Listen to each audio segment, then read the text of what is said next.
Good Wednesday morning, everybody. It's about 10:43 a.m. Today, January 9th, 2013. And you can see here, I'm going to try to read off a lot of Dan Drazen's reviews. Now, I've got two reviews of each, the main Sonic comic and Sonic Universe comic of Dan Drazen's to review, to read off, basically. The reason for that is because, of course, last month being Christmas and the fact that my family was around a lot, my mom, my nephews and stuff, doesn't really give you the opportunity to go in your room sometimes during the day or during the evening or late night hours and try to do this. It doesn't give you that opportunity. So, a little backtrack, but that's okay. I'm sure a lot of people understand it. Anyway, let's talk about the main comic, shall we? The first two are reviews of the past September and October issues, which are Sonic 39 and Sonic 40. Yeah, Sonic 39 and Sonic 40, known as Heroes. That's the sub-arc of this thing. He mentions for 239 that it's a Greg Horn cover, single pose of Sonic. It's well done.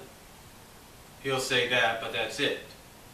He says as much as he dislikes covers that tease the reader by ultimately having nothing to do with the story, this is one of those non-scripted covers that will tell us absolutely nothing about the comic except that it stars Sonic. This kind of cover isn't even in the running for best or worst cover art. Alright, now here's his review of Heroes Part 1, Team Building, from issue 239 in September. Of course, he goes through his usual credit deal of story by Ian Flynn, art by Jamal Peppers, ink by Terry Austin, color Matt Herms, lettering Johnny Workman, assistant editor Vincent Lovo, editor Paul Kaminsky, editor-in-chief Victor Golick, robot maintenance Mike Paltrow, and of course Anthony Gaucho and Cindy Chow, the Sega licensing representatives. Alright, this is what he has to say about 239. Now, before I get into this, let me remind anybody that may be new to this, he goes by a scoring system of 10.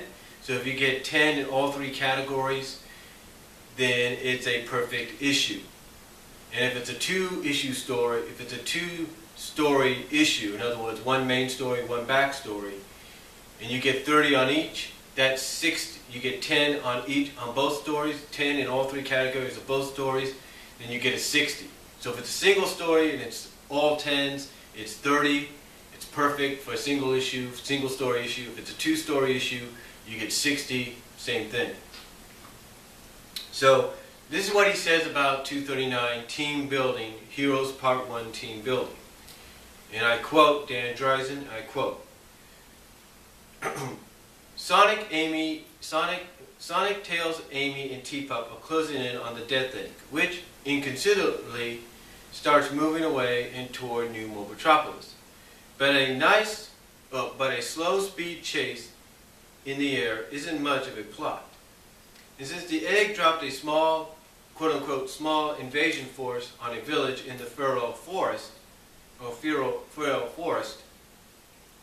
that's excuse enough for the comic, and they bail out of the plane en masse and let it keep circling around in the air. For all his technical prowess, I guess Tails couldn't be bothered to figure out a way to do vertical takeoffs and landings. Hope he topped off the tank. I'll provide a link to the reviews either in the playlist. If it's got to be playlist, it probably will be.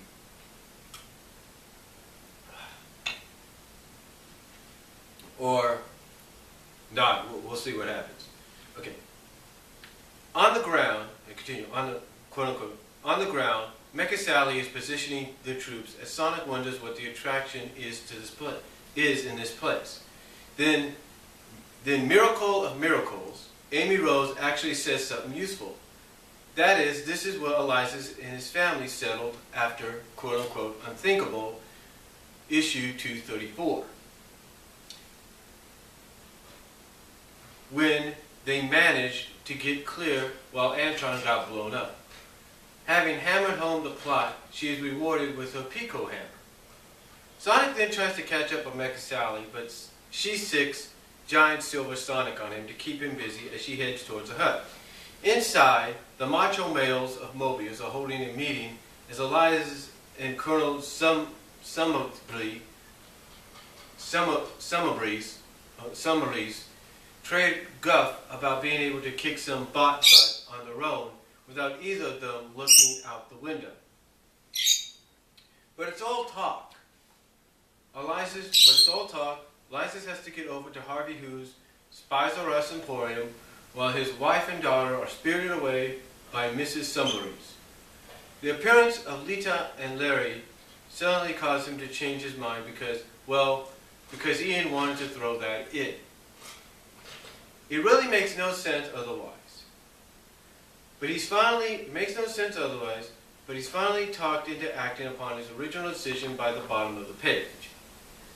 We then get an entire page devoted to Tails catching sight of Elias and crew sneaking out the back window. Larry must be off his game.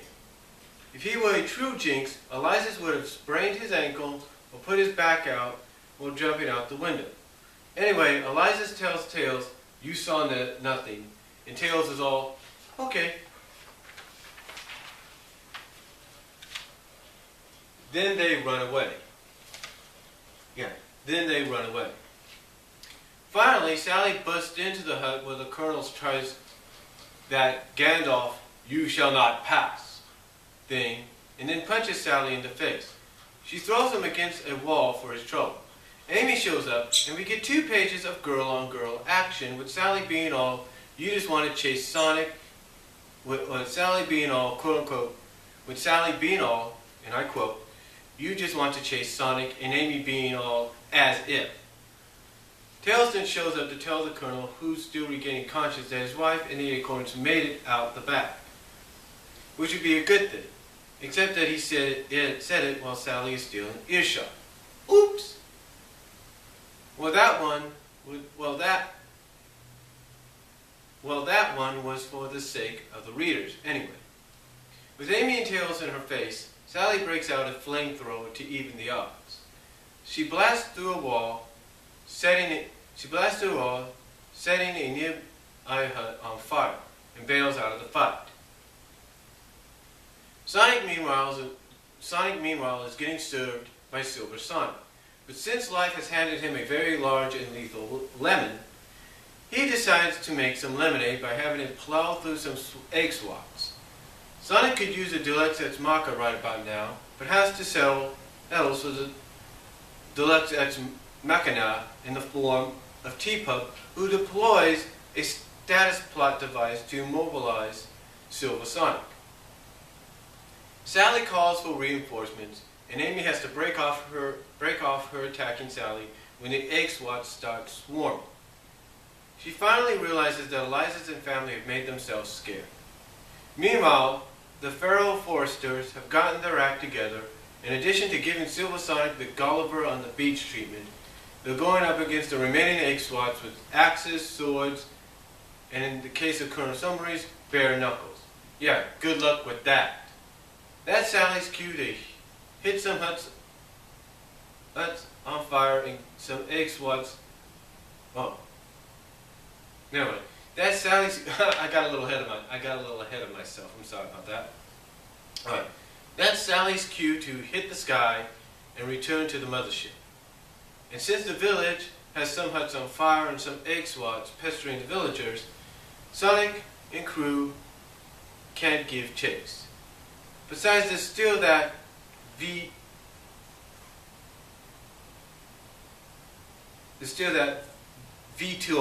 volatile issue when Tails gets back to the plane, which he finally lands when the fires are out and the excitement is over. Neither the Colonel nor Tails clue Sonic in on what's going on. As Elias and the others arrive at New Metropolis, they find a death egg hovering over the city. Ho-hum! And Team Freedom, aka the bottom of the barrel freedom fighters, consisting of Rotor, Big, Cream, Cheese, and Bomb, waiting for them. Alright, now we're going to get into his scoring. Head category. The head of the story. The head portion of the story. Head category. Let's talk about the tension.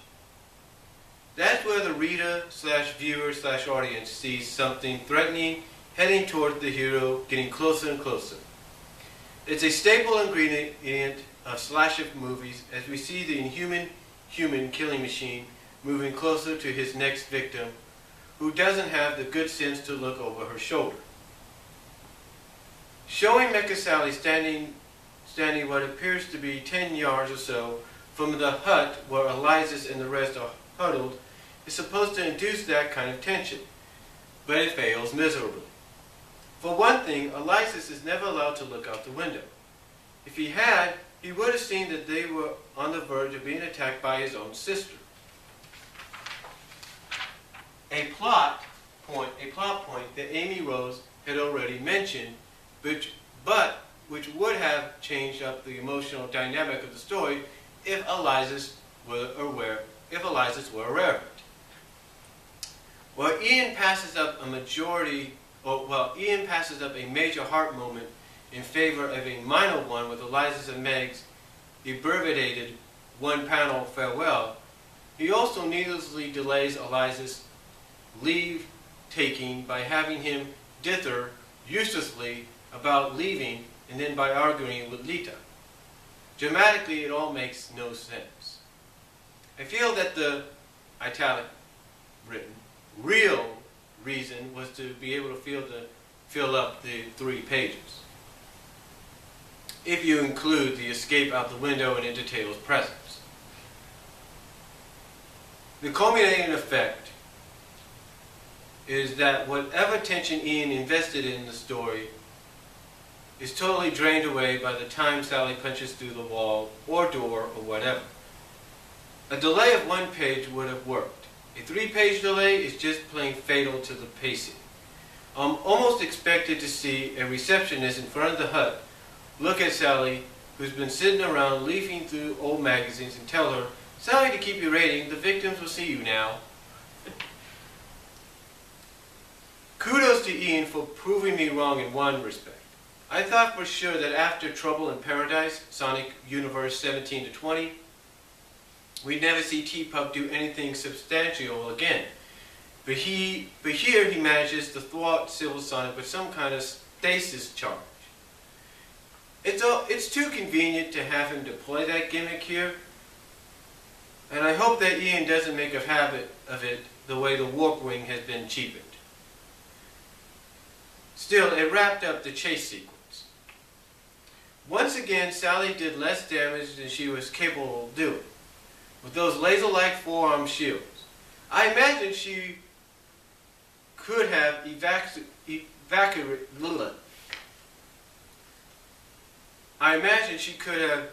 eviscerated Colonel Summaries or taken Amy Rose's head off if she'd been so inclined. Hold on a second, I'm going to check my time here, folks.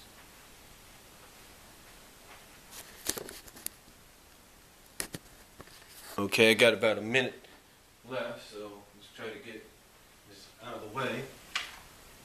Okay. Alright, continuing on. She must have internalized Asimov's 3 laws somewhere along the way. I don't know. The longer this goes on, the more I think that she hasn't completely gone over to the dark side.